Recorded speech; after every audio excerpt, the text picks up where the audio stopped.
आइए रेलगाड़ी में बैठें और कोयटे से कलकत्ते तक चलें।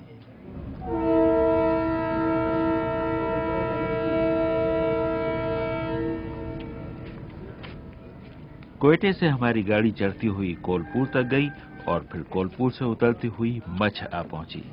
मछ की दो बड़ी खूबियां थीं।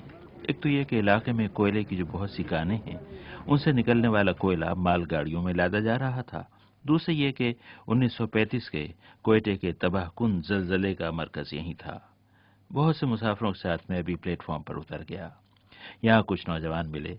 मैं हर एक से पूछ रहा था कि आप कहाँ रहते हैं, और हर एक अगले स्टेशन का नाम बता रहा था। वो स्टेशन जिसे देखने का मैं खुदा जाने क्यों बहुत मुश्ताक था, आबेगुम का स्टेशन। नौजवानों से बातें हो रही थीं। आप कहाँ रहते हैं? आबेगुम में रहते हैं आप? आबेगुम देखने का मुझे बड़ा इश्तियाक है, क्योंकि हमारे दोस्त हैं मुश्ताक अहमद यूसुफी साहब, उन्होंने बड़ी मशहूर किताब लिखी है आबेगुम के नाम से। अगला स्टेशन है आबेगुम, आपसे मुलाकात होगी। अच्छा, खुदा हाफिज। मछ का स्टेशन बहुत दिलचस्प है।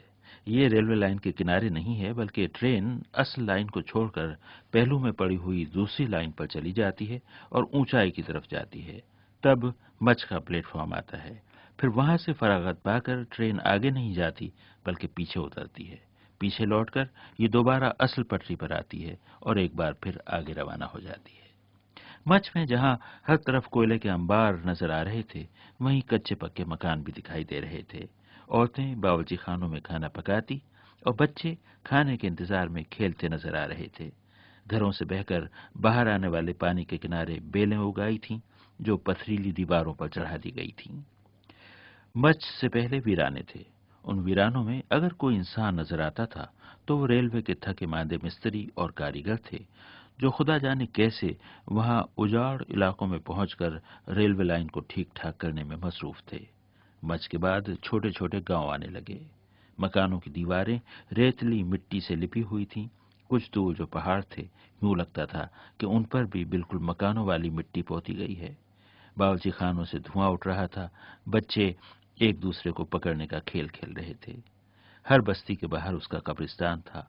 सारी सूखी सूखी सी कब्रों के ऊपर खुश्क पत्थर चुने गए थे। और अजीब बात यह कि वो जो रेलगाड़ी के रास्ते में पड़ने वाली दीवारों पर हकीमों और शिफाखानों के बड़े बड़े इश्तहार लिखे जाते हैं, इस रास्ते की दीवारें उनसे महफूज थीं।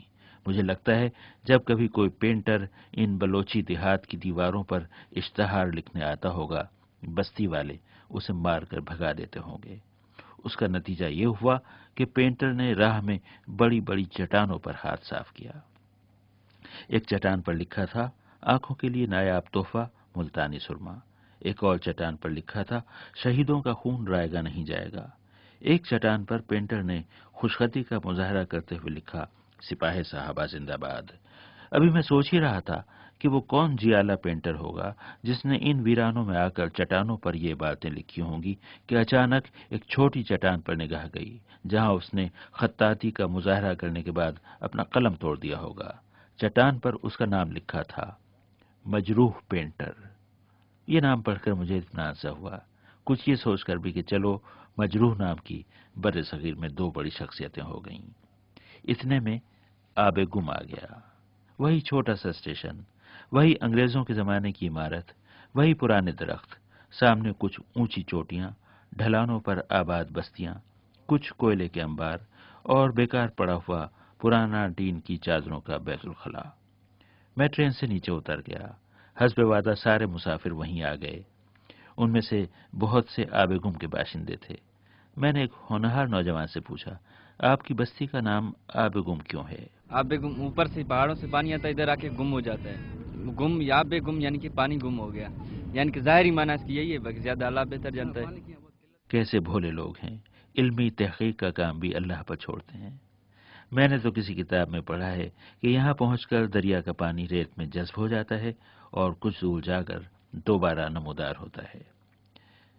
मैंने जब से होश संभाला है, रेलवे लाइनों पर उन ट्रॉलियों को दौड़ते देखा है जिन पर अफसर लोग सरों पर छतरियां ताने या सोलर हेड लगाए बैठे होते हैं और दो मजदूर पूरा जोर लगाकर उन ट्रॉलियों को धकेलते हैं। افسروں سے تو خیر میں یوں ہی دور بھاگتا ہوں، بڑی خواہش تھی کہ کبھی ان غریب محنت کش مزدوروں سے ملاقات کروں۔ اس روز مجھے ٹرالی دھکیلنے والا ایک شخص مل گیا۔ جی چاہا اسے گلے سے لگاؤں اور اس کے ماتھے کا پسینہ عطر کی شیشی میں جمع کر لاؤں۔ میں نے پوچھا کہ کیا آپ ہی ہیں وہ جو صاحب لوگوں کی ٹرالی پش کرتے ہیں؟ ہاں پش کرتے ہیں جی۔ اس پہ کون لوگ بیٹھے ہوئے ہوتے ہیں؟ ہم نے اکثر دیکھا۔ افسر بیٹھے ہوتے ہیں جی، اکثر۔ یہ کیا کیوں جاتے ہیں ٹرالی پہ افسر؟ تو گینگ کو چیک کرتے ہیں جی۔ تو یہ جو اس کے دیکھ بھال کرنے والے مستری کاریگر ہوتے ہیں، جو میں نے راستے میں دیکھا بڑے بڑے وہ پرزے اور وہ آلے وغیرہ پلائرز وغیرہ لیے کھڑے تھے، جو اس کو ریلوے لائنوں کو غالباً ٹھیک کرتے رہتے ہیں۔ جی ہاں۔ یہ لوگ کون ہیں؟ یہ کیسے وہاں جاتے ہیں؟ ویرانوں میں نے دیکھا کچھ لوگ ریلوے لائن کو چیک کر رہے تھے۔ سر وہ پیادل آتے ہیں نا سر، پیادل آتے ہیں، کسی کے پاس سائیکل ہوتی ہے، نہیں تو پیادل ٹور کے آتے ہیں ادھر سے۔ میں نے پوچھا کہ 110 سال پہلے ڈالی جانے والی اس ریلوے لائن کو آپ نے بہت قریب سے دیکھا ہوگا، کیا ابھی تک اس کی حالت اچھی ہے؟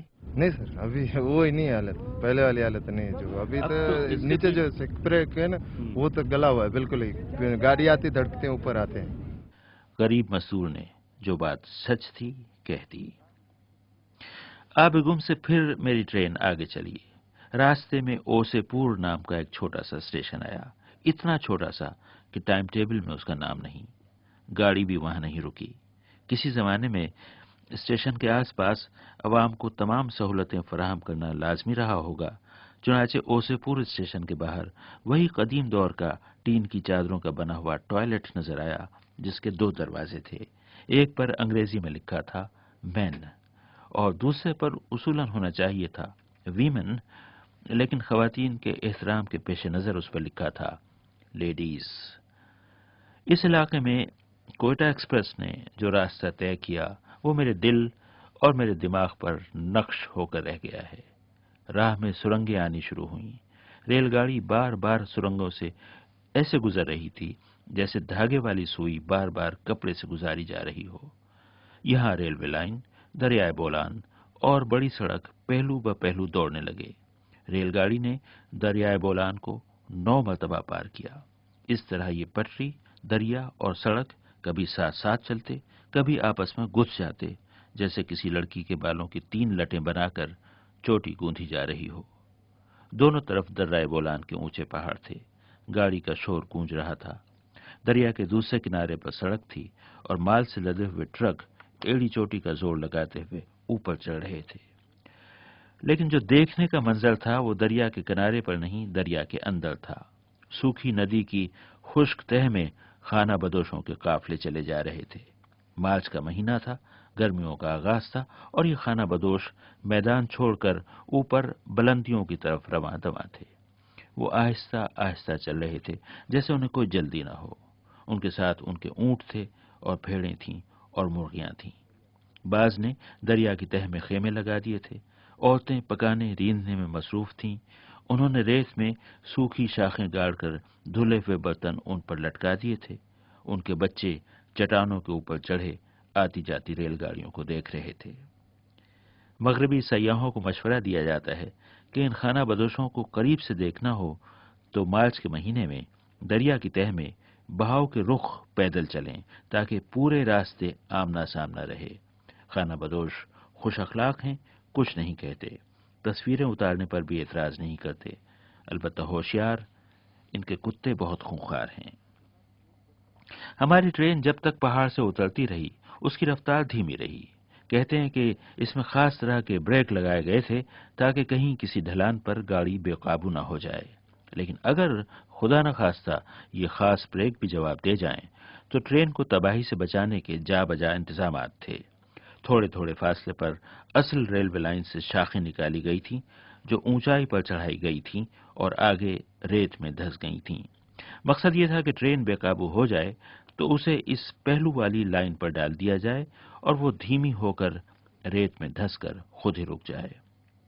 میں نے 42.5 سال تک ریلوے کی ملازمت کرنے والے ایک ریٹائرڈ گارڈ محمد صدیق صاحب سے پوچھا کہ یہ کیسی لائن ہوتی ہے؟ یہ ایک سیٹنگ انہوں نے بنائی ہوتی ہے کہ خدا نہ خواستہ اگر کوئی گاڑی اوور شوٹ ہو جائے کسی قسم کی تو وہ کانٹا وہ بڑھاتے ہیں اس کو، تو وہ پھر اوپر چڑھ نہیں سکتی، رستے میں واپس آ جائے گاڑی۔ उससे यह है कि एक्सीडेंट का डर नहीं होता, नीचे आ जाती गाड़ी। क्या उस साइडिंग को मुझे किसी ने बताया जहन्नुम लाइन भी कहते हैं? बस ऐसी एक बना रखी है उन्होंने कहने के लिए, उसका नाम तो ऐसी साइडिंग है तो, लेकिन जहन्नुम लाइन ऐसे बना दी है कि ये जहन्नुम की गाड़ी। खुदा खुदा करके दर्राए बोलान की उतराई खत्म हुई। ट्रेन ने एक बार फिर दरियाए बोलान को पार किया और अब जो मैदान आए तो वही सहमी सहमी सी गाड़ी अब इठला इठला कर दौड़ने लगी और दौड़ते दौड़ते सिब्बी जा पहुंची। उस रोज वहां जश्न सिब्बी था। सारे शहर में मेले का समा था। खुद मेले में जरा ज्यादा ही मेला था, इतना कि कान पड़ी आवाज का सुनना दूभर था। दो मोटर कार, दो मोटरसाइकिल के प्रोग्राम, दो मोटर कार वाला बहुत दुखी। शवा शवा शवा शवा शवा दिखता है का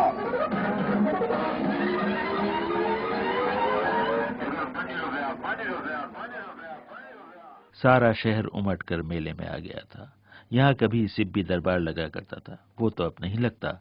अलबत्ता घोड़ों और मवेशियों की निहायत शानदार नुमाइश अब भी होती है।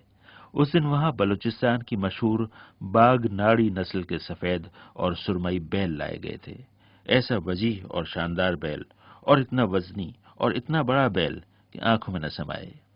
मैंने हैवानात के डॉक्टर फैजुल्ला साहब से पूछा कि इस इलाके के इस बाग नाड़ी बैल की क्या खुसूसियात हैं। एक तो ये वेट बहुत ज़्यादा गेन करते हैं थोड़े अरसे में, और ये ड्राउट पर्पज़ हैं, मतलब कि हल चलाने के लिए, बरबरदारी के लिए ये इस्तेमाल किए जाते हैं, और ये गोश्त की पैदावार के लिए भी अच्छे जानवर हैं, क्योंकि वेट ज़्यादा गेन करते हैं तो गोश्त ज़्यादा देते हैं आपको। और इसके बाद एक बड़े स्टेडियम में ऊँटों का रक्स हुआ और शानदार घोड़ों, बैलों और भेड़ों की परेड हुई और इलाकाई साज बजे और रक्स हुए।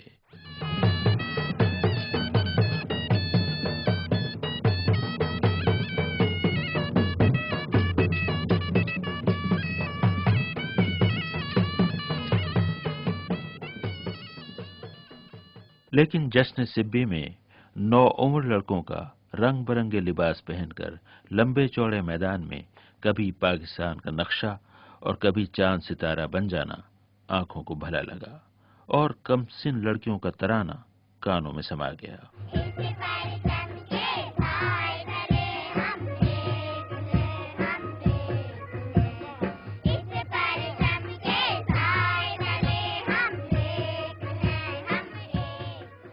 अगले रोज मेरी सखर और रोहड़ी को रवानगी थी। मुझे क्या खबर थी कि सफर का अगला मरहला अपने साथ 20 दिलचस्पियां लेकर आएगा। तो वो सब अगले हफ्ते इंशाअल्लाह।